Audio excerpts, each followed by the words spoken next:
కొండంత దేవుడికి కొండంత పత్రిక మనం పెట్టలేము అంటారు కదా. వెంకటేశ్వర స్వామికి మంచిగా అలంకరణ చేసుకోవాలి, పూజ చేయాలి అని అనుకుంటాను నేను. ఆయనకు అలంకరణ చేయడానికి పూజకు కావాల్సిన వస్తువులన్నీ కూడా మా ఆయనతో పాటు తెప్పించుకుంటాను. తులసి మాల వేస్తాను, పువ్వులు పెడతాను. ఎన్ని పెట్టినా సరే, ఎంత చేసినా సరే ఇంకా ఇంకా అలంకరణ చేయాలి, మంచిగా అలానే చూస్తూ ఉండిపోవాలి స్వామిని అని అనిపించింది నాకు. ఈ రోజు నేను పూజ చేసే టైంకి మా ఆయన ఇంట్లోనే ఉన్నారు. ఆయన పూజ గదంతా కూడా శుభ్రం చేసి ఇచ్చారు. నేను మీకు ఎప్పుడు చెప్తూ ఉంటాను కదా, ఇంట్లో దీపం పెట్టుకుంటే నాకు ఇష్టం, పూజ చేసుకుంటే నాకు ఇష్టం, ప్రశాంతంగా ఉంటది అని చెప్పేసి. నాకు ఎంతవరకు ఇష్టం అనేది పక్కన పెడితే నన్ను ఇలా చూడడం మా ఆయనకి ఇష్టం.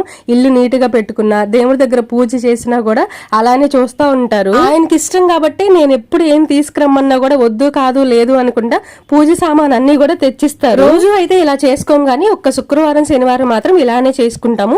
మిగిలిన రోజుల్లో దీపం పెట్టుకుంటాం అంతే. మామూలుగా అయితే దేవుడి దగ్గర కొబ్బరికాయ నేనే కొట్టేస్తా, మా ఆయన ఉన్నప్పుడు మాత్రం మా ఆయనతో పాటే కొట్టిస్తా. ఈ రోజు మా ఆయనే కొబ్బరికాయ కొట్టారు. హారతి కూడా ఇచ్చేసి పూజ అయితే చేసేసుకున్నా. వీడియో నచ్చితే లైక్ చేయొచ్చు కదా మీరు.